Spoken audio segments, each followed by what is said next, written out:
Movie की शुरू में दिखाया जाता है कि कुछ साइंसदान मरीख पर मौजूद एक और क्रिएचर को देखते हैं जो कि एक बहुत बड़ा कॉकरोच होता है।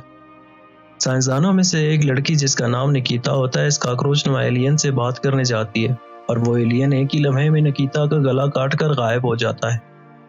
दूसरा इंसान जिसका नाम कामेची होता है निकिता की लाश लेकर वापस अपने स्पेसशिप पर आ जाता है और स्पेसशिप के कप्तान से इस मखलूक के बारे में पूछता है और यहाँ इन्हें पता चलता है कि दरअसल 500 साल पहले इंसानों ने मार्स पर कॉकरोच और काई भिजवाया था ताकि कॉकरोच इस काई को पूरे मार्स पर फैलाए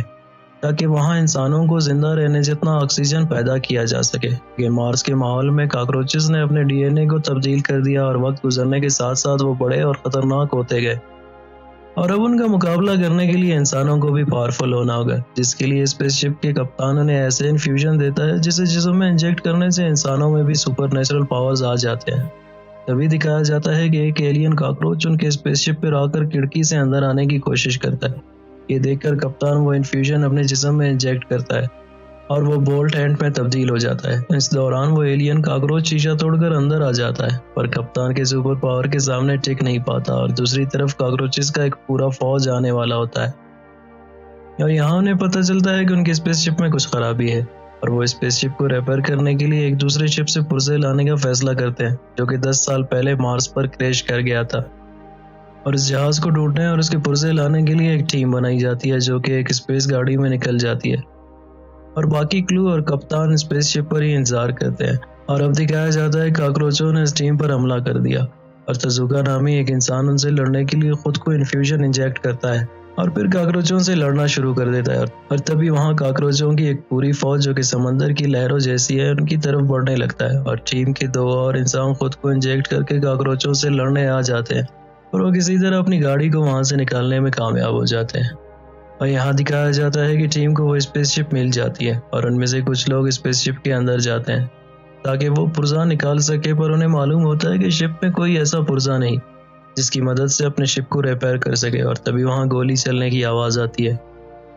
जब वो बाहर आकर देखते हैं कि कॉकरोच उनके साथियों के हथियार उठाकर उन्हीं पर इस्तेमाल कर रहे और उनकी फायरिंग से एक टीम मेंबर जख्मी हो गया है। ये देखकर कोमाची खुद को इंजेक्ट करता है और जिससे वो बहुत तेज हो जाता है और कॉकरोचों की गोलियों से बचने लगता है। अब वो सब के सब खुद को इंजेक्ट करके एक नया रूप और मुख्तलिफ ताकतें हासिल करके कॉकरोचों से मुकाबला करते हैं और अपने स्पेसशिप की तरफ बढ़ने लगते हैं। तो देखते हैं कि उनका स्पेसशिप बिल्कुल ठीक है और वो मार्स की जमीन से टेक ऑफ कर रही है। उन्हें अंदाजा हो जाता है कि दरअसल उन्हें किसी पुर्जे के लिए नहीं बल्कि इंजेक्शन के पावर का डेटा हासिल करने के लिए कॉकरोचों से लड़ाया गया है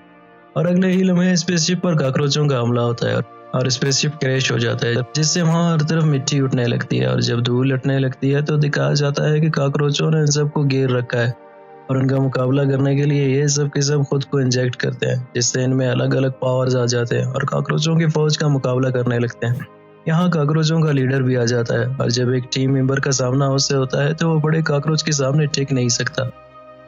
ये देखकर उनका एक साथी खुद को एक बार फिर इंजेक्ट करता है और इस तरह उसके पावर्स और बढ़ते हैं और अपनी बढ़ती हुई ताकत देखकर वो और ज्यादा डोज लेता है और तभी वो ओवरडोज होकर गिर जाता है और कॉकरोचों का लीडर आकर उसके दम को तोड़ देता है और आगे बढ़कर उनको मारने वाला होता है कि तभी वहाँ अचानक निकिता आ जाती है जो स्पेस क्रैश में जिंदा बच गई होती है और इंजेक्शन पावर से वो सुपर नेचुरल ताकतें हासिल कर चुकी होती है। अपने पावर से वो कॉकरोचों के ऊपर एक खास केमिकल स्प्रे करने लगती है। दरअसल कॉकरोच नहीं समझते कि ये क्या है और वो निकिता पर फायर करते हैं जिससे वहाँ एक जोरदार धमाका होता है और मोटो जो कि ओवरडोज हो चुका होता है अपने साथी कामेची को उठाकर जमीन से ऊपर उठ जाता है और जब वो वापस लैंड करते हैं तो दिखाया जाता है कि अब भी कुछ कॉकरोच जिंदा है और यहाँ कामेची उनके लीडर को हरा देता है पर उसे जान से मारने की बजाय स्पेसशिप में चला जाता है जहाँ वो देखता है कि हर तरफ लाशें पड़ी होती है और वो इसके पोर्ट से वहाँ से निकलने लगता है। बाहर मौजूद कॉकरोच एक बार फिर उस पर हमला करने लगते हैं पर उनका लीडर उन्हें रोक लेता है। शायद वो जानता है कि कामेची ने उसकी जान क्यों नहीं ली। Thanks for watching.